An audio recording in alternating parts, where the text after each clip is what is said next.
يا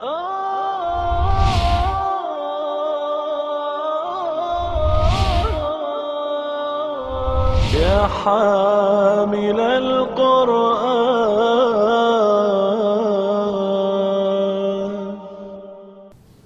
الحمد لله نحمده ونستعينه ونستغفره ونؤمن به ونتوكل عليه ونعوذ بالله من شرور أنفسنا ومن سيئات أعمالنا من يهده الله فلا مضل له ومن يضلله فلا هادي له ونشهد أن لا إله إلا الله وحده لا شريك له ونشهد أن سيدنا محمدا عبده ورسوله أرسله بالهدى ودين الحق ليظهره على الدين كله وكفى بالله شهيدا فصلى الله عليه وسلم تسليما كثيرا كثيرا أما بعد فأعوذ بالله من الشيطان الرجيم بسم الله الرحمن الرحيم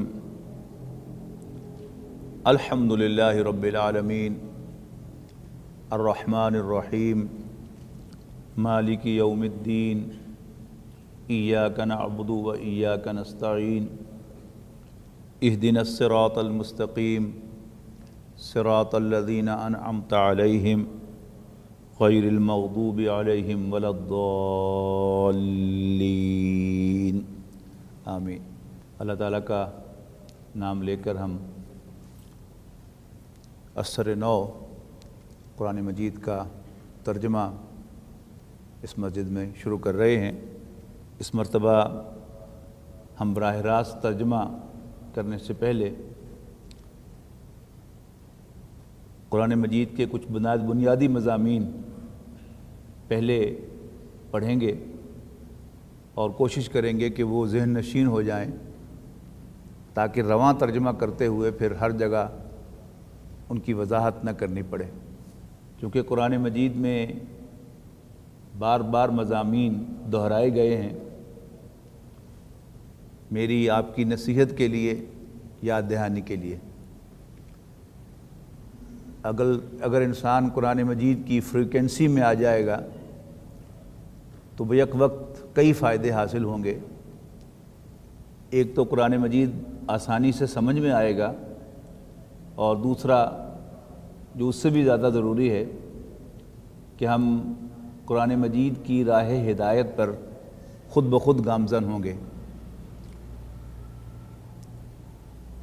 نبی اکرم صلی اللہ علیہ وسلم پر قرآن مجید نازل ہوا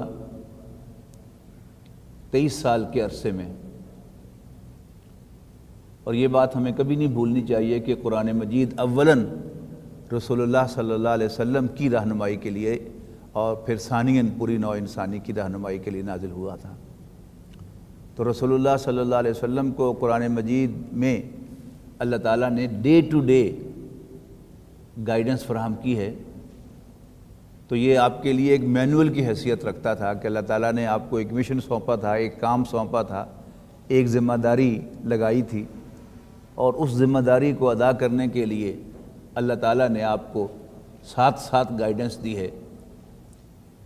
وہ باتیں کہ جو ہم شاید محسوس نہ کریں کہ وہ کوئی خاص رہنمائی کی بات ہے، ہم یہ سمجھیں کہ شاید یہ جسٹ ریپیٹیشن ہے، لیکن قرآن مجید کی کوئی آیت جسٹ ریپیٹیشن نہیں ہے۔ وہ نبی اکرم صلی اللہ علیہ وسلم کے لیے اور قیامت تک قرآن مجید کو پڑھنے والوں کے لیے ایک رہنمائی ہوتی ہے۔ ان مضامین کی ڈسٹریبیوشن اور ان کی ریپیٹیشن کے اندر بھی ایسا معلوم ہوتا ہے کہ اللہ تعالیٰ کے پیش نظر ایک رہنمائی ہے، یعنی ایسے ہی الگ ٹپ وہ مضمون نہیں دہرائے گئے، بلکہ انسانی ضرورت کے بالکل عین مطابق ان کو دہرایا گیا ہے۔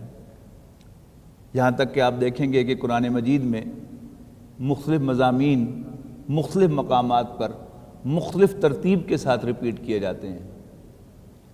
کبھی نزولی ترتیب ہوتی ہے اور کبھی اس کے برعکس اوپر جانے والی ترتیب ہوتی ہے۔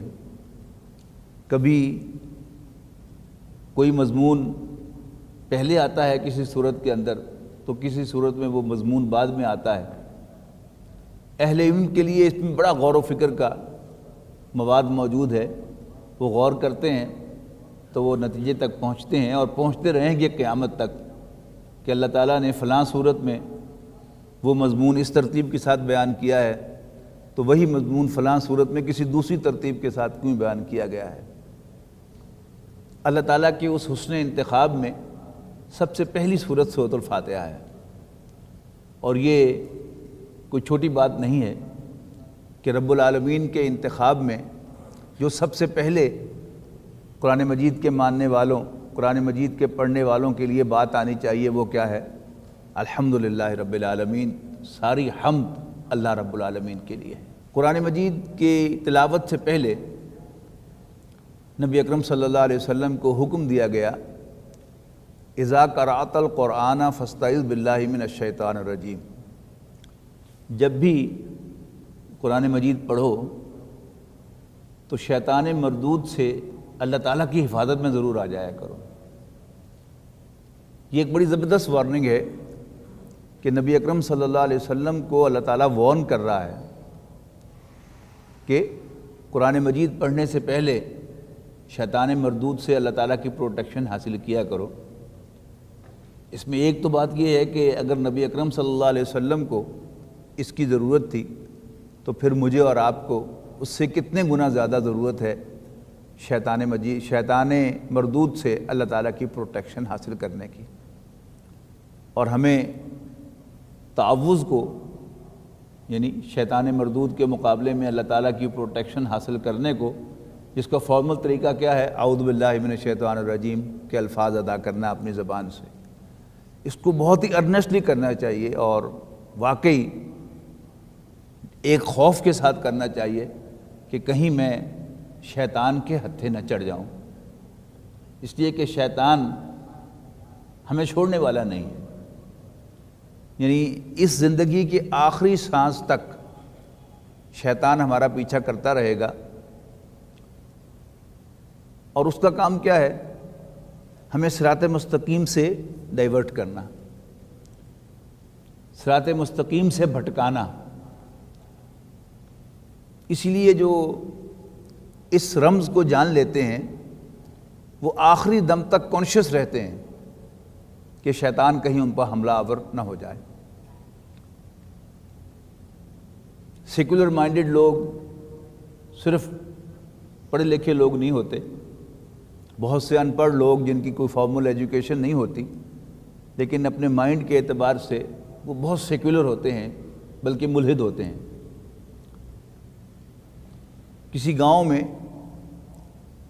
ایک کمہار جو تھا وہ اسی طرح بے دین قسم کا تھا، تو اپنے گاؤں کی مسجد کے مولوی صاحب کو وہ عام طور پر مذاق کرتا تھا، او مولوی تیری داڑھی چنگی کہ میرے کھوتے دی پونچھ۔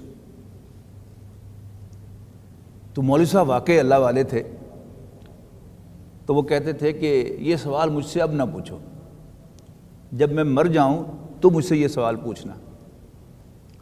تو ایک دن وہ حسب معمول اپنے گدھوں پر مٹی لاد کر یا برتن لاد کر جا رہا تھا تو ایک جنازہ اس نے دیکھا، تو اس نے پوچھا کون مر گیا؟ تو لوگوں نے بتایا کہ وہ مولوی مر گیا۔ اس نے کہا جی میں چہرہ دیکھنا ہے مولوی کا، تو چہرہ دکھایا انہوں نے، تو فوراً میت سے سوال کیا کہ مولوی ہون دس کہ تیری داڑھی چنگی کہ میرے کھوتے دی پونچھ۔ تو مولوی صاحب کو اللہ تعالیٰ نے اس وقت قوت گویائی دی، تو انہوں نے کہا الحمدللہ میری داڑھی تمہارے گدھے کی پونچھ سے بہتر ہے، اس لیے کہ اللہ تعالیٰ نے میرا خاتمہ ایمان پر کیا ہے۔ اگر انسان کا خاتمہ بالخیر نہ ہو، خواہ وہ کتنا ہی بڑا آدمی ہو، تو پھر وہ کیا ہے؟ وہ جانوروں سے بدتر ہے۔ تو انہوں نے شکر اس بات پر ادا کیا کہ میرا خاتمہ بالایمان ہوا ہے، اب میری داڑھی تمہارے گدھے کی پونچھ سے بہتر ہے، اور اگر خدا نہ خواستہ ادروائز معاملہ ہو جاتا تو پھر شاید تمہارے گدھے کی پونچھ میری داڑھی سے بہتر ہوتی۔ تو قرآن مجید کی تلاوت سے پہلے، قرآن مجید کا درس دینے سے پہلے، قرآن مجید کا درس سننے سے پہلے ہمیں اس کا اہتمام کے ساتھ خیال رکھنا چاہیے کہ ہم اللہ تعالیٰ سے پروٹیکشن ضرور طلب کر لیں کہ ہم کہیں قرآن مجید پڑھتے ہوئے بھی شیطان کے ہتھے نہ چڑھ جائیں اور ہمارے دل میں قرآن مجید کا کوئی غلط مفہوم شیطان نہ ڈال دے۔ تو ہم آغاز کرتے ہیں تعوذ سے۔ میں بھی دوبارہ پڑھتا ہوں، آپ بھی دوبارہ پڑھیے۔ اعوذ باللہ من الشیطان الرجیم۔ اے اللہ، ہم شیطان مردود سے تیری پناہ میں آتے ہیں۔ بسم اللہ الرحمن الرحیم، اللہ تعالیٰ کے نام سے جو الرحمن الرحیم ہے۔ الحمدللہ رب العالمین، ساری حمد، ساری تعریف اللہ رب العالمین کے لیے ہے۔ حمد کے معنی تعریف کے ہیں۔ اسی مادے سے رسول اللہ صلی اللہ علیہ وسلم کا نام نامی محمد ہے صلی اللہ علیہ وسلم، تعریف کیا گیا۔ یعنی حمد یحمد تحمیدن، محمد ہوگا تعریف کرنے والا، اور محمد کے معنی ہوں گے تعریف کیا گیا۔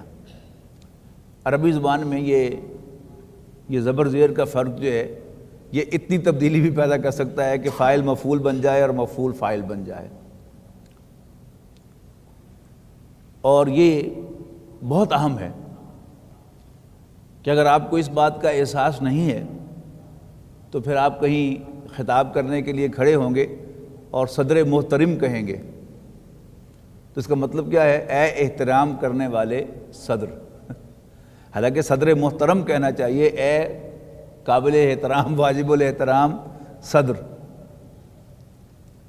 اسی لیے یعنی جب کوئی تقریر کرنے کے لیے کھڑا ہوتا ہے تو کسی صاحب علم کے لیے اس کی تقریر سننا انتہائی مشکل ہو جاتا ہے۔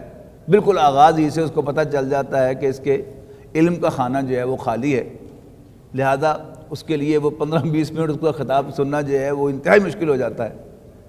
تو بڑی احتیاط کی ضرورت ہے۔ کم سے کم یہ لفظ تو آج آپ نوٹ کر ہی لیں کہ آپ نے جب کسی کو قابل احترام کہنا ہو تو وہ محترم ہے، مکرم ہے، مکرم نہیں۔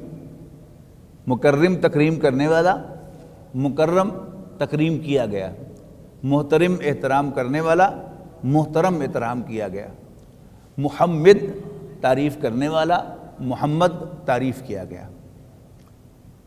الحمدللہ کے بارے میں یہ بات بھی ذہن میں رکھنی چاہیے کہ قرآن مجید کے نازل ہونے سے پہلے سے الحمدللہ کا کلمہ جو ہے یہ شکر کے لیے استعمال ہوتا تھا۔ الحمدللہ، اللہ کا شکر ہے، ہم بھی استعمال کرتے ہیں۔ تو الحمدللہ رب العالمین کے بعد جگہ آپ ترجمہ پڑھیں گے کہ ساری حمد اللہ رب العالمین کے لیے ہے، اور بعض لوگ ترجمہ کریں گے سارا شکر اللہ رب العالمین کے لیے ہے۔ الرحمن الرحیم، یعنی جو الرحمن الرحیم ہے۔ رحمان کے دو معنی ہیں۔ اگر تو اس کو عربی کا لفظ مانا جائے تو اس کے معنی ہے انتہائی رحم کرنے والا، جس کی رحمت ٹھاٹے مارتے ہوئے سمندر کی مانے۔ لیکن ایک دوسری رائے یہ ہے، اور اس رائے میں بڑا وزن ہے، کہ جیسے عربی زبان میں اللہ تعالیٰ کو اللہ کے نام سے پہچانا جاتا ہے، انگریزی میں کیپٹل جی والے گاڈ سے پہچانا جاتا ہے، فارسی میں خدا، اردو میں خدا کے نام سے پہچانا جاتا ہے، اسی طرح عبرانی زبان میں اللہ تعالیٰ الرحمن کے لفظ سے پہچانا جاتا تھا۔ لہذا عرب یہ گمان رکھتے تھے کہ اللہ ہمارا خدا ہے اور الرحمن بنی اسرائیل کا خدا ہے، عبرانی میں جو تھا۔ اسی لیے آپ نوٹ کریں گے قرآن مجید میں کہ کئی جگہوں پر قریش کے اس آبجیکشن کو یا اس کنسرن کو نقل کیا گیا ہے کہ یہ رحمان کون ہے۔ کہیں فرمایا کہ قل اللہ عبد الرحمن ایما تدعو فلہ الاسماء الحسنی، کہ تم اللہ کہہ لو یا رحمان کہہ لو، جس نام سے بھی تم چاہو اللہ تعالیٰ کے نام سب اچھے نام اللہ تعالیٰ ہی کے ہیں، تم چاہو تو اللہ کہہ کر پکار لو، چاہو تو رحمان کہہ کر پکار لو۔ اب اللہ تعالیٰ کے باقی صفاتی ناموں کے بارے میں یہ کنسرن نہیں ہے قریش کا، نہ الرحیم کے بارے میں ہے، نہ الودود کے بارے میں ہے، نہ الستار کے بارے میں ہے، نہ الغفار کے معنوں میں ہے۔ تو الرحمن یہ اللہ تعالیٰ ہی کے پیرلل عبرانی زبان میں جو اللہ تعالیٰ کے لیے نام نامی تھا، انگریزی میں کیپٹل جی والے گاڈ کی طرح وہ الرحمن ہے۔ لیکن عام جو رائے آپ دیکھیں گے وہ یہی ہے کہ الرحمن اور الرحیم یہ دونوں رحمت ہی کی دو شانیں ہیں۔ جب اللہ تعالیٰ کی رحمت ٹھاٹے مارتے ہوئے سمندر کی مانند اس میں جوش و خروش ہو تو وہ رحمان کے نام سے پہچانی جاتی ہے، اور جب اس میں دوام اور تسلسل ہو تو وہ الرحیم کے نام سے پہچانی جاتی ہے۔ اور دنیا میں چونکہ اللہ تعالیٰ کی رحمت جو ہے وہ عام ہے، اللہ تعالیٰ کا کھلا دسترخوان ہے، اس کے باغی، اس کے منکر، اس کے نام کو بھی نہ سننے والے وہ بھی اس دسترخوان سے کھلا کھاتے ہیں۔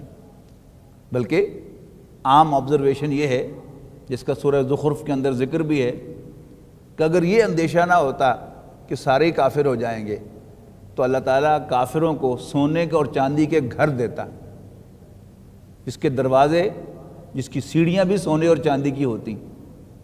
لیکن اللہ تعالیٰ جو ہے وہ انسانوں کو اتنے بڑے امتحان میں مبتلا نہیں کرنا چاہتا، لہذا یہ تو ہے کہ جو اللہ تعالیٰ کا انکار کرنے والا، اللہ کے نبیوں کی نہ ماننے والا ہے، اس کے لیے یہاں کوئی پابندی نہیں ہوتی حلال و حرام کی کہ یہ جائز ہے، یہ ناجائز ہے، یہ حلال ہے، یہ حرام ہے، لہذا وہ کھلا کھاتا ہے۔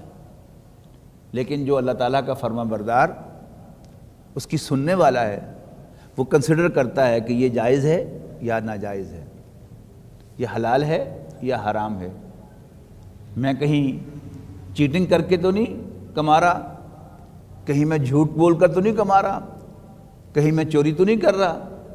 اب یہ کنسیڈریشن وہی کرے گا نا جس کو کسی کا احساس ہوگا کہ کوئی مجھے دیکھنے والا، کوئی مجھے پوچھنے والا، کوئی مجھ سے حساب لینے والا ہے۔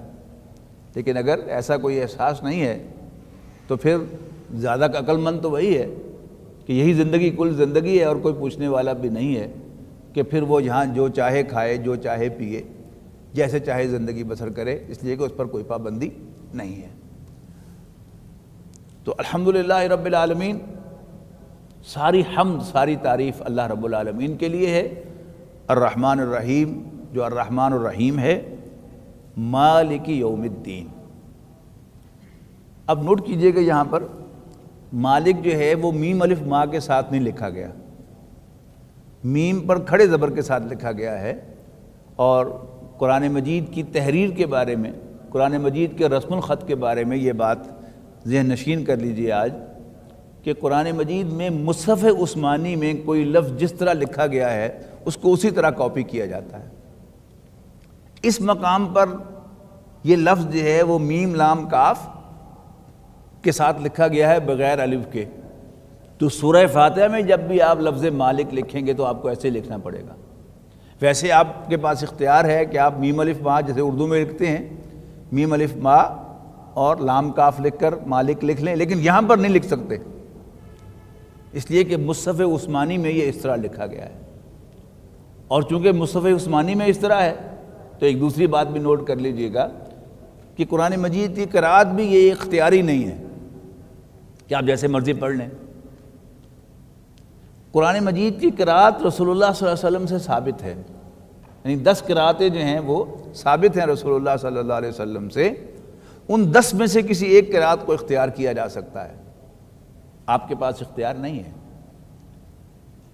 آپ اگر مصری قراء کی تلاوت سننے کا کوئی ذوق رکھتے ہیں تو شاید آپ نے کبھی نوٹ کیا ہو کہ وہ ملک یوم الدین بھی پڑھتے ہیں، اور یہ بھی ثابت ہے رسول اللہ صلی اللہ علیہ وسلم سے، یعنی میم زبر ما، لام زیر لی، کاف زبر کا کاف زیر کی ملی کی۔ ملک عربی میں کہتے ہیں بادشاہ کو، مالک اونر اور ملک بادشاہ۔ تو قراءت ورش کے اندر ہم جو قراءت اختیار کرتے ہیں، جس کو فالو کرتے ہیں، یہ قراءت حفص کہلاتی ہے۔ حفص عن عاصم، یہ قراءت کا نام ہے، حفص عن عاصم۔ دوسری قراءت ہے ورش عن نافع۔ تو قراءت ورش کے اندر یہ ملک یوم الدین ہے۔ ترجمہ اس کا بھی ٹھیک ہے، اگرچہ مختلف ہے، لیکن چونکہ وہ قراءت ثابت ہے لہذا اس کو بھی قراء اختیار کرتے ہیں، اور جب کوئی قاری قراءت ورش کو پڑھ رہا ہوگا تو اسے لازم ہوگا اس پر کہ وہ مالک یوم الدین کی بجائے ملک یوم الدین پڑھے، اور اس کا مطلب کیا ہے؟ بدلے کے دن کا بادشاہ۔ اور وہ مفہوم بھی قرآن مجید کے سے بھی ثابت ہے کہ قیامت کے دن پوچھا جائے گا لمن الملک اليوم، آج بھلا کس کی بادشاہی ہے؟ للہ الواحد القہار، اور پھر جواب آئے گا اللہ واحد و قہار کی بادشاہی۔ مراد کیا ہے کہ آج بھی اصل میں بادشاہی اللہ تعالیٰ ہی کی ہے، لیکن آج اللہ تعالیٰ نے اپنی بادشاہی کو بیک گراؤنڈ میں رکھا ہوا ہے، چل اسی کی رہی ہے، لیکن اللہ تعالیٰ نے مجھے اور آپ کو یہ اختیار دیا ہے کہ ہم چاہیں تو اس کو تسلیم کر لیں، چاہیں تو اس کا انکار کر دیں۔ لیکن قیامت کے دن اللہ تعالیٰ کی بادشاہی اتنی آبویس ہوگی، اتنی ایویڈنٹ ہوگی، اتنی ظاہر و باہر ہوگی کہ کوئی انکار کر ہی نہیں سکے گا۔ ہر شخص یہی کہے گا للہ الواحد القہار، کہ آج اللہ واحد و قہار کی بادشاہی ہے، اس لیے کہ اللہ تعالیٰ کی چلتی ہوئی نظر آئے گی۔ آج چل اللہ ہی کی رہی ہے، ہوتا وہی ہے کہ جو اللہ تعالیٰ چاہتا ہے، لیکن وہ نظر نہیں آتا۔ ایسا معلوم ہوتا ہے کہ ہمارے ملک میں فوج کی چل رہی ہے یا وزیر اعظم صاحب کی چل رہی ہے، ایسا معلوم ہوتا ہے کہ دنیا پر اوباما کی حکومت ہے، ہی از دا موسٹ پاورفل مین آن ارتھ۔ اگرچہ اوباما پر بھی اللہ تعالیٰ کی چل رہی ہے، راہیل شریف صاحب پر بھی اللہ تعالیٰ کی چل رہی ہے، اور نواز شریف صاحب پر بھی اللہ تعالیٰ کی چل رہی ہے، لیکن بظاہر نظر نہیں آ رہا۔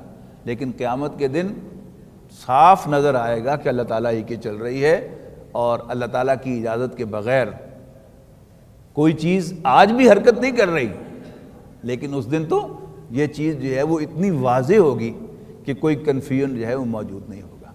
تو دونوں ترجمے صحیح ہیں، مالک یوم الدین بدلے کے دن کا مالک، اور ملک یوم الدین بدلے کے دن کا بادشاہ، رولر۔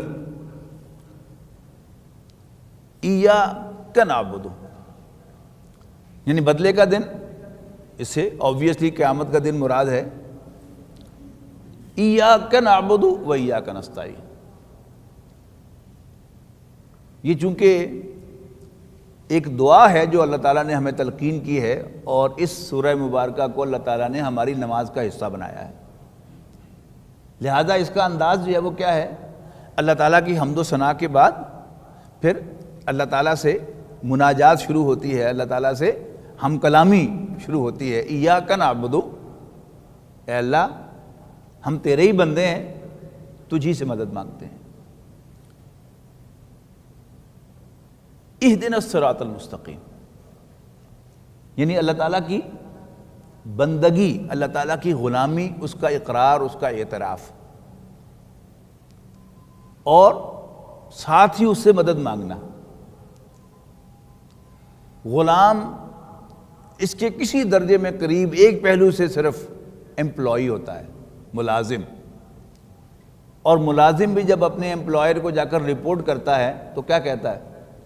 دسو سر کی کرنا، میں حاضر ہوں، بتائیے کیا کرنا ہے۔ تو اس سے کہیں زیادہ کمتر حیثیت ہوتی ہے غلام کی، جس کا کوئی اختیار ہی نہیں ہوتا، تو بھی اللہ تعالیٰ سے ڈائریکشن لیتا ہے اپنے مالک سے کہ یا اللہ اہدنا الصراط المستقیم، لہذا تو مجھے سیدھے راستے کی طرف ڈائریکٹ کر۔ یعنی میں آپ کی آسانی کے لیے بڑا سادہ ترجمہ کر رہا ہوں، ہدایت کا direction. Please direct me to the right path. اہدنا الصراط المستقیم، تو اے میرے رب تو مجھے گائیڈ کر، تو مجھے ڈائریکٹ کر سیدھے راستے کی طرف. گائیڈنس جو ہوتی ہے ہمیشہ گول اورینٹڈ ہوتی ہے. گول کے بغیر، منزل کے بغیر ڈائریکشن کے کوئی معنی نہیں. آپ کو یاد ہوگا کہ اسکول کے زمانے میں یہ جاننے کے لیے کہ کسی طالب علم کو کوئی لفظ کتنا معلوم ہے، دو طریقے ہوتے تھے. ایک اس کے معنی پوچھے جائیں، الفاظ معنی. ایک سوال ہوتا تھا الفاظ معنی کا، اور ایک سوال ہوتا تھا جملوں میں استعمال کرنے کا. کیوں؟ آپ دیکھتے ہیں نا اچھی ڈکشنریز کے اندر الفاظ کا مطلب بھی لکھا ہوا ہوتا ہے اور ساتھ اس کا جملے میں استعمال بھی لکھا ہوا ہوتا ہے، اور ان دونوں سے صحیح بات جو ہے وہ سمجھ میں آتی ہے. آکسفورڈ ڈکشنری کے ورژن میں سے ایک تو کونسائز آکسفورڈ ہے نا، کہ جو صرف مطلب بتاتی ہے، لیکن ایڈوانس لرنرز آکسفورڈ ڈکشنری کہ جس کے ٹائٹل پہ لکھا ہوا ہے کہ یہ نان انگلش سپیکنگ لوگوں کے لیے ہے، تو وہ آکسفورڈ ایڈوانس لرنرز جو ہے وہ ترجمہ بھی بتاتی ہے اور پھر نیچے اس لفظ کا استعمال بھی بتاتی ہے کہ یہ یوں استعمال کیا جاتا ہے. اسی سے پتہ چلتا ہے کہ اس کے ساتھ پریپوزیشن کون سی آنی ہے اور یہ کیسے کیا سینس کنوے کرے گی آپ کو. اسی طرح لفظ ہدایت جو ہے، ایک تو اس کے معنی ہو گئے گائیڈنس، ڈائریکشن. اردو میں آئیں گے تو راستہ دکھانا، فارسی میں جائیں گے تو رہنمائی. لیکن نوٹ کیجئے گا کہ رہنمائی جو ہے آپ نے کسی سے لینی ہو تو آپ اس سے سمپلی یہ نہیں کہہ سکتے کہ آپ میری رہنمائی کریں، جب تک آپ یہ اسپیسیفائی نہیں کریں گے کہ آپ کو کس سلسلے میں رہنمائی چاہیے. یعنی کوئی مہمان آیا ہے بسم اللہ ٹیکسٹائل میں اور وہ باہر گیٹ پر پوچھتا ہے جی میری رہنمائی کریں. اب گیٹ والی جو سٹاف ہے اس کی کوئی رہنمائی نہیں کر سکیں گے جب تک وہ یہ نہیں بتائے گا کہ اس نے چنیوٹ جانا ہے یا اس نے شیخ پورہ جانا ہے یا جڑامالہ جانا ہے یا اس نے فیصل آباد جانا ہے. وہ جو ہی یہ بتائے گا کہ اسے فیصل آباد جانا ہے تو کہیں گے جی بس آپ دائیں مڑ جائیں اور جو مین روڈ آ جائے اس پہ لیفٹ ٹرن لے لیں تو آپ فیصل آباد پہنچ جائیں گے. آپ نے شیخ پورہ جانا ہے تو چوک سے رائٹ ٹرن لے لیں، اور اگر آپ نے چنوٹ جانا ہے تو بس سیدھے چلے جائیں، آپ چنوٹ چلے جائیں گے. اور اگر آپ نے جڑامالہ جانا ہے تو بس یہیں گیٹ سے باہر نکلتے ہی آپ لیفٹ ٹرن لیں، آپ جڑامالہ چلے جائیں گے. تو منزل کا حوالہ ہو تو گائیڈنس ایک میننگ فل لفظ ہے، اور اگر منزل سامنے نہ ہو تو گائیڈنس کیا ہے؟ بھول بھلائیاں ہے. تو اہدنا الصراط المستقیم، اے ہمارے رب ہمیں سیدھا راستہ دکھا، ہمیں سیدھے راستے کی طرف ڈائریکٹ کر. اور پھر ساتھ ہی بتایا کہ کون سا سیدھا راستہ، صراط الذین انعمت علیہم، ان لوگوں کا راستہ کہ جنہیں تو انعام دیتا ہے. اور انعام کسے دیا جاتا ہے؟ جس سے آپ راضی ہوتے ہیں. یعنی ایک شخص نے آپ کے لیے کام کیا تو ایک تو آپ نے اس کو اس کی سیلری دی یا اس کی مزدوری دی، لیکن کام اس نے بہت اچھا کیا تو آپ نے اس کو بونس دیا، یا آپ نے اس کو دہاڑی کے ساتھ انعام بھی دیا. تو انعام ملتا ہے راضی ہونے پر. تو صراط الذین انعمت علیہم، ان لوگوں کا راستہ دکھا جنہیں تو انعام دیتا ہے، یعنی جن سے تو راضی ہوتا ہے. اور اسی کا الٹ غیر المغضوب علیہم ولا الضالین، نہ کہ وہ کہ جو تیرے غضب کا نشانہ بنتے ہیں. مغضوب غضب کا وکٹم و غضب کا نشانہ بننے والا. غیر المغضوب علیہم جو نہ تیرے غضب کا نشانہ بنے، ولا الضالین اور نہ ہی وہ بھٹکے. یہاں جو بات نوٹ کرانا چاہتا ہوں وہ یہ ہے کہ ہم آج جس دور میں رہ رہے ہیں ہر وقت ہمارے ذہن میں کوئی نہ کوئی تصویر ہوتی ہے. عام طور پر آج کے دور میں ہمارے ذہن میں جو تصویر بنتی ہے صراط مستقیم کی، وہ کیا ہے؟ نیک کام کرنے کی توفیق.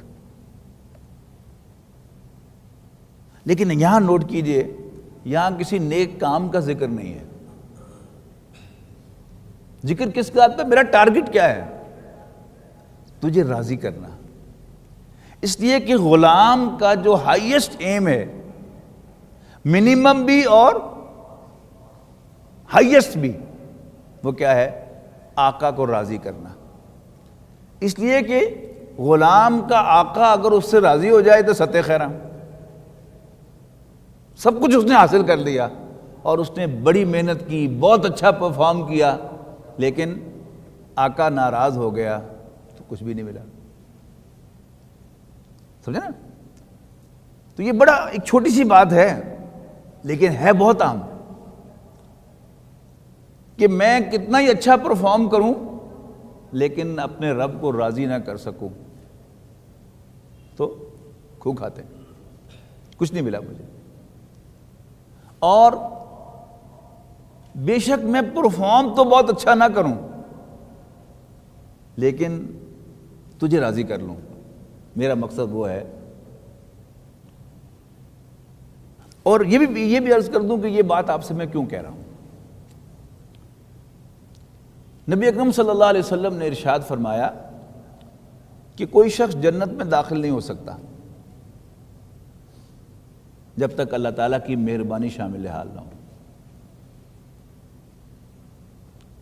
تو صحابہ کرام عام طور پر ایسا سوال کیا نہیں کرتے تھے، لیکن کبھی کبھی اللہ تعالیٰ ہماری گائیڈنس کے لیے ان کی زبان سے کوئی سوال نکلواتا تھا. کہ ایک صحابی نے پوچھا کہ اللہ کے رسول آپ بھی؟ آپ نے فرمایا ہاں، استغفر اللہ ربی 70 مرتن فی کل یوم، میں تو ہر روز 70 دفعہ اللہ تعالیٰ سے بخشش مانگتا ہوں. کیا مطلب؟ رسول اللہ ایک تو یہ مطلب بڑا سرفیس پہ آیا، اگر اللہ کے رسول صلی اللہ علیہ وسلم سے کو اللہ تعالیٰ سے بخشش مانگنے کی ضرورت ہے تو پھر میں اور آپ کہاں کھڑے ہیں؟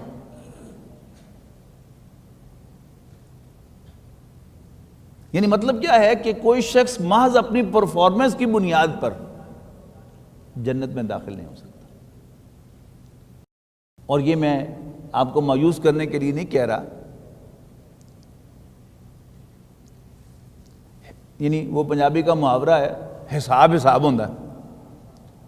اس کا مطلب کیا ہے کہ جب حساب کتاب کی بات ہوگی تو ماں بیٹی کا بھی حساب ہوتا ہے، لیکن جب عنایت کی بات ہوتی ہے تو ماں باپ اپنی بیٹی کو سب کچھ دے کر بھی وہ چاہتے ہیں کہ اور بھی کچھ دینا پوے تو دے دئیے، تی ساڑی خوش رہے، ہے نا؟ یہ تو جب حساب کی بات ہوتی ہے تو پھر حساب ہوتا ہے، لیکن جب بیٹی کو خوش کرنے کی بات ہوتی ہے تو پھر حساب نہیں آتا بیچ میں. پھر مقصد کیا ہوتا ہے کہ بیٹی خوش رہے. تو اللہ تعالیٰ جب حساب لے گا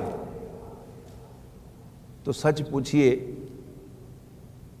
تو خواہ ہم اس آدمی کی طرح ہو جائیں جس کے بارے میں حضرت جبرائیل نے گواہی دی تھی کہ اس نے پلک جھپکنے بھی دیر بھی اے اللہ تیری نافرمانی نہیں کی، خواہ ہم اس جیسے ہو جائیں تب بھی ہم حساب میں کامیاب نہیں ہو سکتے. کیوں؟ اس لیے حساب تو پھر حساب ہے، پھر تو مجھے ایک ایک پورے کا بھی حساب دینا ہوگا، ایک ایک بال کا بھی حساب دینا ہوگا، ایک ایک ناخن کا بھی حساب دینا ہوگا. اور آنکھ کا حساب، اللہ اکبر، ہم میں سے کون ہے جو آنکھ کا حساب دے گا کہ یہ اللہ تعالیٰ کی دی ہوئی نعمت تھی، میں نے اس کی مرضی کے مطابق استعمال کی ہے یا اپنی مرضی کے مطابق استعمال کی ہے. تو حساب تو کامیاب نہیں ہو سکتا. ہاں اگر میں نے اس زندگی میں کچھ ایسا پرفارم کیا کہ میں نے اپنے رب کو راضی کر لیا تو اللہ تعالیٰ مجھے انعام دے گا، اور اللہ تعالیٰ کا انعام کیا ہے؟ مغفرت. اللہ تعالیٰ کا انعام کیا ہے کہ وہ ہے نا، میں نے ابھی عرض کیا نا کہ انسان ہر چیز کا کوئی نہ کوئی پکچر بناتا ہے، کوئی نہ کوئی امیجینیشن اس کے ذہن میں ہوتی ہے۔ ہم کمپیوٹر کے دور میں رہ رہے ہیں تو ہم آخرت کا تصور کرتے ہیں، حساب کا کتاب کا تصور آتا ہے، تو وہ حساب کتاب بھی ہمیں ڈیجیٹل ہی سوچتا ہے آج کہ جی کمپیوٹر میں حساب ہوگا۔ تو وہ جو اعمال والی بات میں نے عرض کی، اس میں تو کیا میرے ذہن کیا کہے گا کہ اچھا میرا اعمال نامہ کمپیوٹر میں فیڈ کیا جائے گا، اور اگر رزلٹ ڈسپلے ہوا کہ تمہارے 51% نیک اعمال ہیں تو میں کامیاب ہو گیا، لیکن اگر 50% سے کم نیک اعمال نکلے تو میں ناکام ہو گیا۔ لیکن یہاں جو ہے بات کہی جا رہی ہے اس کے اعتبار سے میری کامیابی کیا ہے کہ اللہ تعالیٰ مجھ سے راضی ہو کر مجھے مغفرت کا انعام دے دے، ڈسپلے ہو جائے forgiven۔ میں کہا کرتا ہوں 3 حرف مجھے چاہیے قیامت کے دن، غفرہ بخش دیا گیا، forgiven تو میرا بیڑا پار ہے۔ تو اصل جو پرسوٹ ہے اللہ تعالیٰ سے، جو اصل گائیڈنس لی جا رہی ہے وہ کس بات کی ہے کہ یا اللہ مجھے وہ گر سکھا دے، مجھے وہ ٹیکنیک بتا دے، مجھے وہ عمل بتا دے کہ جس سے میں تجھے راضی کر لوں اور میں تیرے انعام کا حقدار بن جاؤں۔ اچیو نہیں، اللہ تعالیٰ کی گرانٹ، اللہ تعالیٰ کی بلیسنگ، اللہ تعالیٰ کا فیور، میں وہ ون کر لوں۔ صراط الذین انعمت علیہم، ان لوگوں کا راستہ کہ جن پر تو نے انعام کیا، غیر المغضوب علیہم ولا الضالین، جو نہ تیرے غضب کا نشانہ بنے اور نہ وہ گمراہ ہوئے، نہ وہ بھٹکے۔ غلامی تو ہم نے دیکھی نہیں، اللہ تعالیٰ کا بڑا فضل ہے، اس نے ہمیں ایسے دور میں پیدا کیا ہے کہ جب غلامی اب بظاہر نہیں ہے، لیکن ایمپلائمنٹ جو ہیں وہ ہم دیکھتے ہیں، ہم سروسز رینڈر بھی کرتے ہیں اور سروسز ہائر بھی کرتے ہیں۔ یہ چیز تو ہمیں یہاں بھی نظر آ جاتی ہے کہ اگر ایمپلائر خوش ہو جائے تو نوکری پکی ہو جاتی ہے انسان کی، انسان کو بونس ملتے ہیں، انکریمنٹس ملتی ہیں، اور اگر انسان کتنا ہی اچھا پرفارم کر لے لیکن ایمپلائر کو خوش نہ کر سکے تو کئی دفعہ چھٹی بھی ہو جاتی ہے نوکری سے۔ تو اصل اچیومنٹ کیا ہے؟ اپنے رب کو راضی کرنا۔ اب اللہ تعالیٰ نے وہ جو یہاں پر درخواست تھی اہدنا الصراط المستقیم کی، اس کا رسپانس ہے سورۃ البقرہ سے جو قرآن مجید شروع ہو رہا ہے۔ یہ بات تو آپ نے شاید کبھی نوٹ کی ہوگی کہ قرآن مجید کی پہلی سورت سورہ فاتحہ ہے، لیکن قرآن مجید کا پہلا پارہ کہاں سے شروع ہوتا ہے؟ وہ الحمدللہ سے شروع نہیں ہوتا، وہ الف لام میم سے شروع ہوتا ہے۔ تو چاہے آپ اسے اس قرآن مجید کا انٹروڈکشن کہہ لیں، اس کا فورورڈ کہہ لیں، نہیں، وہ جو جلد ہوتی ہے کسی کتاب کی، فورورڈ بھی اس کتاب کی جلد کے اندر ہوتا ہے لیکن اس کا پہلا چیپٹر نہیں ہوتا۔ تو سورہ فاتحہ بھی کچھ ایسے ہی ہے کہ ایک طرف اس کا مقام یہ ہے کہ یہ پورے قرآن مجید پر حاوی ہے،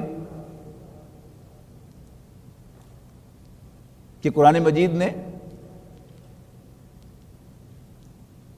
7 دہرائی جانے والی اور قرآن حکیم کا ہے، یعنی پورے ہم پلہ۔ نبی اکرم صلی اللہ علیہ وسلم سے کہا گیا کہ اے اللہ، اے نبی، ہم نے آپ کو 7 دہرائی جانے والی والقرآن العظیم اور ایک قرآن مجید عطا فرمایا ہے۔ اور یہ 7 دہرائی جانے والی جو ہیں وہ اکثر مفسرین کے نزدیک یہ سورہ فاتحہ ہے کہ یہ ہر نماز کی ہر رکعت میں یہ 5 آیات جو ہیں دہرائی جاتی ہیں۔ تو پورے قرآن مجید میں سے اللہ تعالیٰ نے یہ سورت جو ہمیں عطا فرمائی ہے، یہ ایک خاص تحفہ ہے اللہ تعالیٰ کا کہ اس کو تو ہر نماز کی ہر رکعت میں پڑھو، اور اسی کے اندر پورے قرآن مجید کے مضامین جو ہیں ان کو اکٹھا کر دیا گیا ہے کہ قرآن مجید کیا ہے، ہمیں گائیڈ کرنے کے لیے اللہ تعالیٰ کو راضی کیسے کرنا ہے، وہ 30 پارے، لیکن اس کی ریکویسٹ، بلکہ ریکویسٹ تو ذرا ایک زیادہ سوبر لفظ ہے، غلام کے لیے جو زیادہ سوٹیبل لفظ ہے ٹو بیگ فار اٹ، اس کی بھیک مانگنے کی درخواست ہے کہ یا اللہ میں تجھ سے تیری رضا کی، تیری مغفرت کی بھیک مانگتا ہوں۔ اور غلام ہمیشہ بھیک مانگتا ہی اچھا لگتا ہے، وہ چودراہٹ کے ساتھ مانگتا ہوا اچھا نہیں لگتا۔ جتنا کوئی غلام ہمبل ہوگا اتنا ہی وہ زیادہ اچیو کرے گا، اور جتنا کوئی غلام جو ہے وہ ذرا اکڑ کر بات کرے گا اتنا ہی وہ اپنے آقا کو اچھا نہیں لگے گا۔ اس کی مثال آپ نے دیکھا ہوگا، اسی ادارے میں آپ نے کئی لوگ دیکھے ہوں گے کہ بڑے کمپیٹنٹ اور بڑے دیانتدار تھے، لیکن وہی جس کا میں نے ذکر کیا تھا، شیطان ہمارا پیچھا نہیں چھوڑتا۔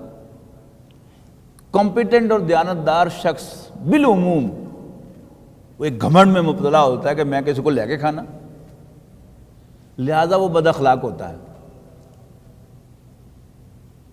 اور اس سے پورا کا پورا ادارہ تنگ ہوتا ہے۔ حالانکہ وہ دیانتدار بھی ہوتا ہے، کمپیٹنٹ بھی ہوتا ہے، لیکن بد اخلاق ہونے کی وجہ سے پورا ادارہ اس سے تنگ ہوتا ہے، اور اس کی اس خوبی کے باوجود کہ بڑا دیانتداری کے ساتھ اور بڑے ہی حسن کارکردگی کا مظاہرہ کرتا ہے، اس کو آخر کار جو ہے وہ نوکری سے ہاتھ دھونے پڑ جاتے ہیں، صرف بد اخلاقی کی وجہ سے، آکڑ کی وجہ سے، تکبر کی وجہ سے، اپنی بدتمیزی کی وجہ سے۔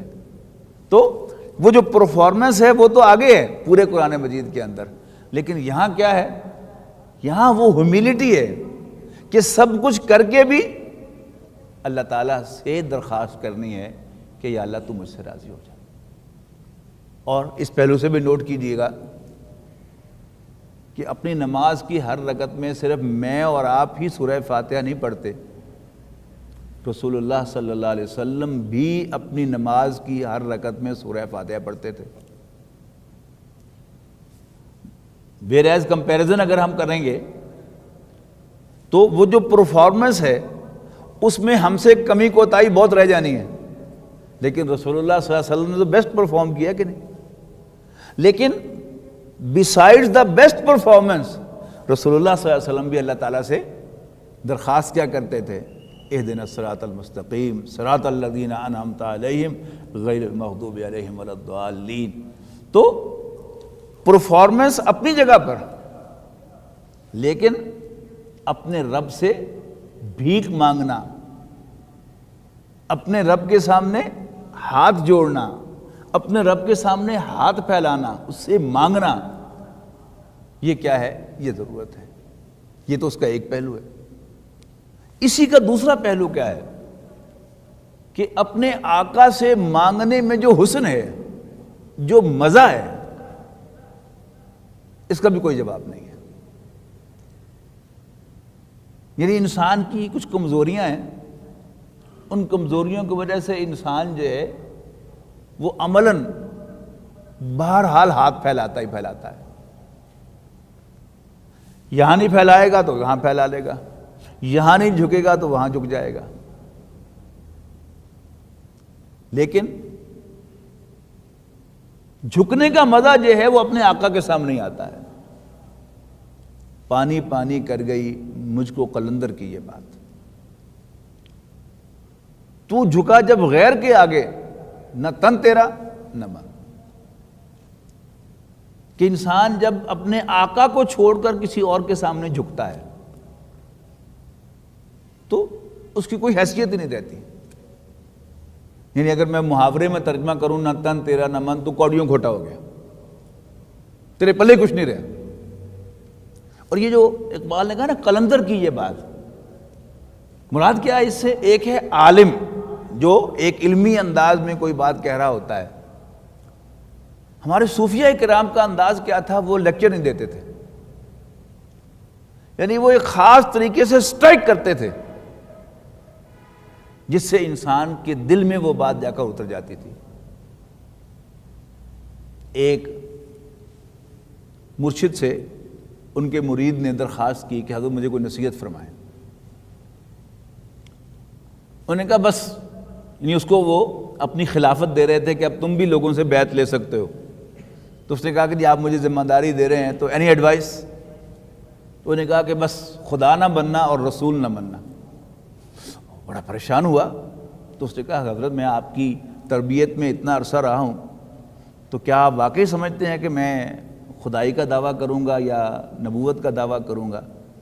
تو حضرت نے فرمایا کہ نہیں، میں نے یہ نہیں کہا. میرا مطلب یہ ہے کہ کبھی یہ نہ سوچنا کہ جو چاہو ہو جائے، اس لیے کہ یہ صرف اللہ کی شان. ویئر ایز ہم اپنی زندگی میں دیکھیں، ایوری ناؤ اینڈ دین ہم میں سے ہر ایک چاہتا ہے کہ میری مرضی پوری ہونی چاہیے، ہے کہ نہیں؟ تو اللہ تعالیٰ کو ماننا اور خود خداگی کے مقام پر جا کر بیٹھنے کی کوشش نہ کرنا. اب یہ نقطہ انہوں نے علمی انداز میں نہیں سمجھایا، یعنی اسے سٹرائک کر کے سمجھایا کہ خدا نہ بننا اور رسول نہ بننا. خدا نہ بننے سے مراد کیا ہے؟ کبھی یہ نہ سوچنا کہ جو چاہو ہو جائے، اس لیے کہ صرف اللہ تعالیٰ کی شان ہے. اور کبھی یہ توقع نہ رکھنا کہ سب لوگ تمہارا کہنا مانیں، اس لیے کہ یہ صرف نبی کا مقام ہے. یعنی worthy of absolute obedience وہ صرف رسول ہے، یاد رکھیے گا. باقی والدین ہوں، اساتذہ ہوں، امپلائرز ہوں، باسز ہوں، یعنی سروس رول تو آپ کو یہ کہتے ہیں نا کہ باس از آلویز رائٹ، لیکن دینی نقطہ نگاہ سے لا طاعت لمخلوق فی معصیت الخالق، خالق کی نافرمانی کرتے ہوئے مخلوق میں سے کسی کی اطاعت نہیں کی جا سکتی. لیکن خالق کا حکم ہمیں کیسے پہنچا ہے؟ اللہ کے رسول کے ذریعے سے پہنچا ہے. تو worthy of absolute obedience وہ صرف اللہ کا رسول ہے اور کوئی نہیں ہے. تو خدا نہ بننا، رسول نہ بننا، یہ کیا ہے؟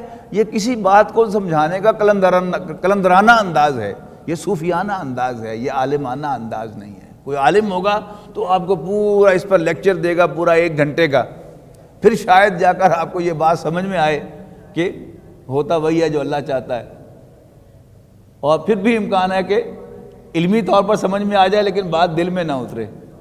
لیکن صوفیہ کا کمال یہ تھا کہ وہ سٹرائک کرتے تھے سیدھا دل کے اوپر جا کر، اور ابرپٹلی کوئی بات جو ہے وہ دل میں اتار دیتے تھے کہ خدا نہ بننا اور رسول نہ بننا.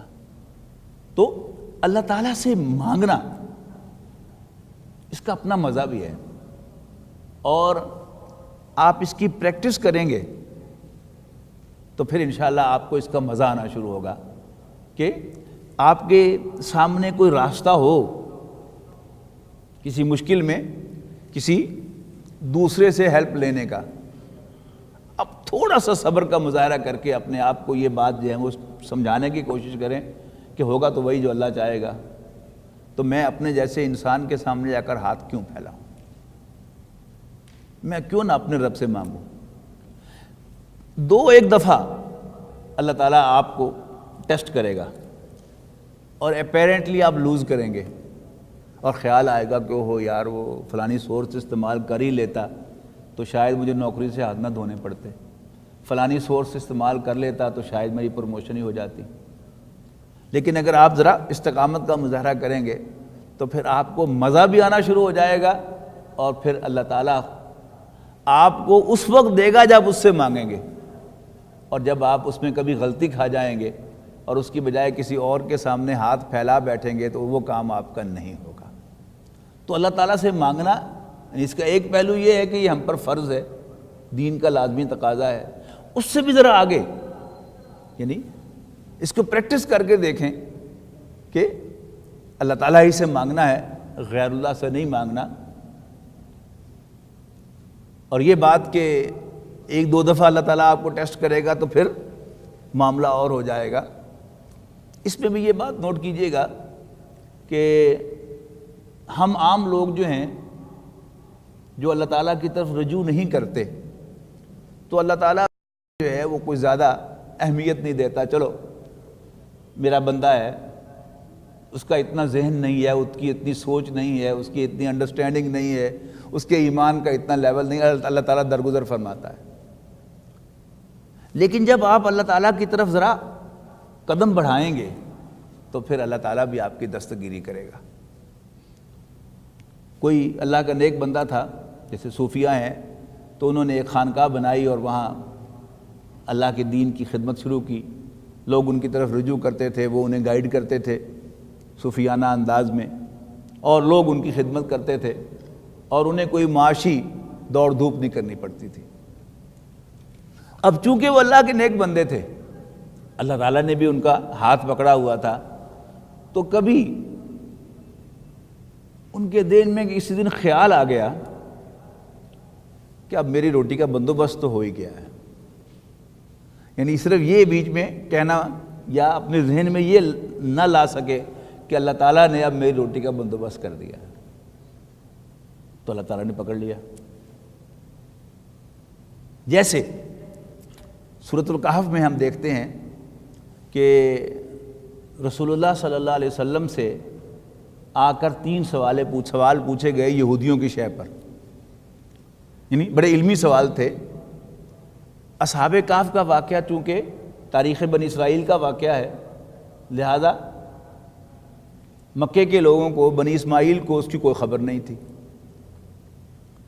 جیسے امریکن جو بچے ہیں انہیں امریکہ کی ہسٹری پڑھائی جاتی ہے اسکول میں، یہاں کے بچوں کو پاکستان کی تھوڑی سی تاریخ پڑھائی جاتی ہے، برطانیہ میں پڑھنے والے بچوں کو برٹش ہسٹری پڑھائی جاتی ہے، جو ایک زمانے میں یہاں بھی وہی پڑھائی جاتی تھی۔ بھائی صاحب کو شاید یاد ہوگا کہ جب انہوں نے انگریز کے دور میں یہاں تعلیم حاصل کی تو یہاں پر برٹش ہسٹری پڑھائی جاتی تھی، اور دوسرے کو ایک دوسرے کی ہسٹری معلوم نہیں ہوتی۔ اصحاب کہف کا واقعہ، حضرت ذوالقرنین، یہ بھی چونکہ بنی اسرائیل کی ایک شخصیت تھی، اور ایک علمی سوال کی روح کیا چیز ہے، تو یہ 3 سوال رسول اللہ صلی اللہ علیہ وسلم سے پوچھوائے گئے۔ رسول اللہ صلی اللہ علیہ وسلم نے ان روٹین کہہ دیا کل بتاؤں گا، حالانکہ ذہن میں تھا کہ اللہ تعالیٰ مجھ پر وہی بھیجے گا تو میں بتاؤں گا، صرف انشاءاللہ کہا نہیں تھا۔ اگلے دن آئے، کہا کل بتاؤں گا، یعنی 15 دن گزر گئے، اور جو ایمبیرسمنٹ ہو رہی ہوگی اور جو مذاق اڑایا جا رہا ہوگا رسول اللہ صلی اللہ علیہ وسلم کو، اس کو آپ ذہن میں رکھیے۔ 15 دن کے بعد وہی آئی تو کیا آئی؟ وَلَا تَقُولَنَّ لِشَيْءٍ إِنِّي فَاعِلٌ ذَلِكَ غَدًا إِلَّا أَن يَشَاءَ اللَّهُ، کبھی مت کہو کہ میں یہ کام کل کروں گا مگر اس شرط کے ساتھ کہ اگر اللہ نے چاہا۔ میں اور آپ ساری عمر انشاءاللہ نہ کہیں ہمارا کبھی کام رکا؟ تو اللہ کی طرف ہم بڑھیں گے تو پھر اللہ تعالیٰ ہماری دستگیری کرے گا۔ آپ بھی کر کے دیکھیں انشاءاللہ، یہ یاد رکھیے گا، اولیاء اللہ کے سر پہ سینگ نہیں ہوتے۔ اولیاء اللہ کون ہیں؟ ایک فرم زندہ ایمان رکھنے والے جو لوگ ہیں، اللہ کے دوست۔ آپ اپنے اندر ایمان کی تخم ریزی کریں گے، ایمان کا پودا لگائیں گے، اس کو پانی دیں گے، تو انشاءاللہ آپ بھی اللہ کے ولی بن جائیں گے، میں بھی اللہ کا ولی بن سکتا ہوں۔ تو اب اس بزرگ نے اپنے دل میں یہ سوچا کہ میری روٹی کا بندوبست ہو گیا ہے، تو وہ جو اس کے پاس لوگ ان کی خدمت کرتے تھے وہ آپ سے آپ تو نہیں آتے تھے، اللہ تعالیٰ بھیجتا تھا۔ جیسے آپ نے کوئی دکان بنائی ہے، اس میں گاہک آتے ہیں، اللہ تعالیٰ گاہک بھیجتا ہے تو آتا ہے، آپ سے آپ گاہک نہیں آتا۔ یہ سب فرضی باتیں ہیں۔ کوئی کہتا ہے یہ honesty is the best policy, کہ تم دیانتداری کے ساتھ سودا بیچو گے، 1 نمبر بال بیچو گے، دھوکہ نہیں دو گے تو آپ کی ریپوٹیشن بن جائے گی اور پھر آپ کے پاس گاہک آنا شروع ہو جائیں گے۔ It never happens. آپ 1 نمبر مال بیچیں گے، گاہک آپ کی دکان میں آئے گا، آپ کا وقت بھی ضائع کرے گا اور ساتھ والی دکان سے پھر گھٹیا مال بھی خریدے گا اور مہنگا بھی خریدے گا۔ تو گاہک آتا نہیں، اللہ تعالیٰ کی طرف سے بھیجا جاتا ہے۔ تو وہ لوگ کہ جو انہیں اتنا کھانا پہنچاتے تھے کہ وہ خود بھی کھاتے تھے اور پھر آگے غریبوں مسکینوں کو بھی بانٹتے تھے، تو اللہ تعالیٰ نے سب کو پھیر دیا۔ اس نے سمجھا کہ حضرت کو تو کھانا لوگ دے ہی جاتے ہیں، تو آج میری تھوڑی سی مصروفیت ہے، آج میں نہیں دیا۔ اس نے کچھ اور سمجھ لیا، اس نے کچھ اور سمجھ لیا۔ 3 دن تک کہیں سے کھانا نہیں آیا۔ جب بھوک سے نڈھال ہو گئے تو ساتھ والی بستی میں گئے، 2-3 دروازوں پر دستک دی کہ میں 3 دن کا بھوکا ہوں، مجھے کچھ کھانے کو دو۔ 3 روٹیاں مل گئیں بڑی قناعت کے ساتھ، کوئی زیادہ لالچ نہیں کیا۔ 3 روٹیاں لے کر واپس اپنی خانقاہ کی طرف چلے تو گاؤں کا ایک کتا پیچھے ہو لیا، بہت بھونکا، یعنی کاٹنے کو دوڑ رہا تھا۔ آخر تنگ آ کر انہوں نے ایک روٹی اس کو ڈال دی۔ کتے نے فٹافٹ روٹی کھائی، کتا پھر پیچھے، دوسری بھی ڈال دی، کتا پھر پیچھے، تیسری روٹی بھی ڈال دی، کتا پھر پیچھے۔ آخر جھنجھلا کر یوں اس کی طرف دیکھ کر پیچھے مڑ کے چھڑی اس کی طرف کر کے کہا، بے غیرت، 3 دن کا بھوکا تھا، 3 روٹیاں مانگ کے لایا تھا، تینوں تمہیں ڈال چکا ہوں، اب بھی مجھ پہ بھونک رہے ہو؟ تو جس اللہ نے مجھے اور آپ کو بولنا سکھایا ہے، اس نے کتے کو بھی زبان دی۔ کتے نے کہا، بے غیرت میں نہیں، بے غیرت تم ہو۔ میرا مالک مجھے 3 دن کیا 10 دن بھی بھوکا رکھے تو میں کبھی ساتھ والے دروازے پر نہیں گیا، میری غیرت گوارا نہیں کرتی، تم اتنے بے غیرت ہو؟ کلیم یہ کرتے ہو کہ رب العالمین میرا رب ہے، اور اس نے تجھے 3 دن روٹی نہیں دی تو اپنے جیسے انسانوں سے مانگنے کے لیے آ گئے ہو، بے غیرت۔ تو اللہ تعالیٰ سے مانگنے کا بھی مزہ ہے۔ کچھ اللہ تعالیٰ آزمائے گا ہمیں، مشکل آئے گی، معلوم ہوگا کہ بس سب کچھ دھرام سے گرنے والا ہے، موت واقع ہونے والی ہے، لیکن آپ مانگے اللہ تعالیٰ سے، گڑ گڑائیں۔ ممکن ہے ایک آدھ نقصان ہو جائے آپ کا، لیکن اگر آپ پھر بھی استقامت اختیار کریں گے، اس وقت پچھتائیں گے نہیں کہ اوہ میں نے یہ کر لیا ہوتا، میں نے وہ کر لیا ہوتا، تو پھر اللہ تعالیٰ وہ ساری پچھلی کمی بھی پوری کرے گا آپ کی۔ اور پھر جو مانگنے کا مزہ ہے کہ کچھ بھی نہ ہو لیکن انسان اللہ کے سوا کسی اور کو نہ پکارے، کسی اور کے سامنے ہاتھ نہ پھیلائے، تو پھر اس کا ایک مزہ ہے۔ تو ایک آسپیکٹ یہ ہے کہ ہم پر یہ فرض ہے کہ ایاک نعبد و ایاک نستعین کے سوا اور کوئی بات نہ ہمارے دل میں آئے نہ زبان پر آئے، اور دوسرا پھر اس کا مزہ آنا شروع ہو جائے کہ غیر اللہ کے مانگنے سے مانگنے کا کیا فائدہ، کیوں مانگوں؟ اپنے جیسے محتاج سے مانگوں، وہ تو خود اسی سے کھاتا ہے لے کے، میں اس کے سامنے ہاتھ کیوں پھیلاؤں؟ میں اس سے کیوں مانگوں؟ میں اپنے رب کو پکاروں گا، اسی کو آواز دوں گا۔ رسول اللہ صلی اللہ علیہ وسلم کی زندگی کا سخت ترین دن طائف کا دن ہے۔ کسے پکارا تھا؟ شکوہ بھی کیا تھا تو کسے کیا تھا؟ اللہ تعالیٰ اس سے شکوہ کیا تھا، اور شکوہ کر کے بھی آخر بات کہاں ختم کی تھی؟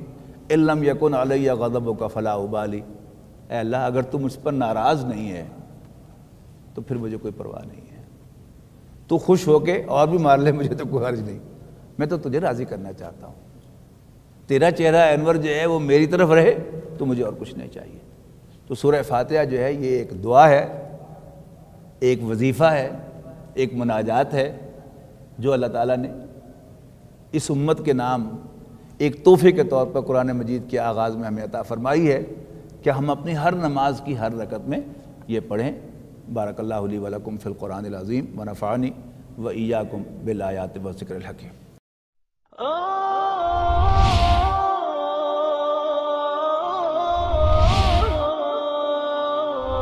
يا حامل القرآن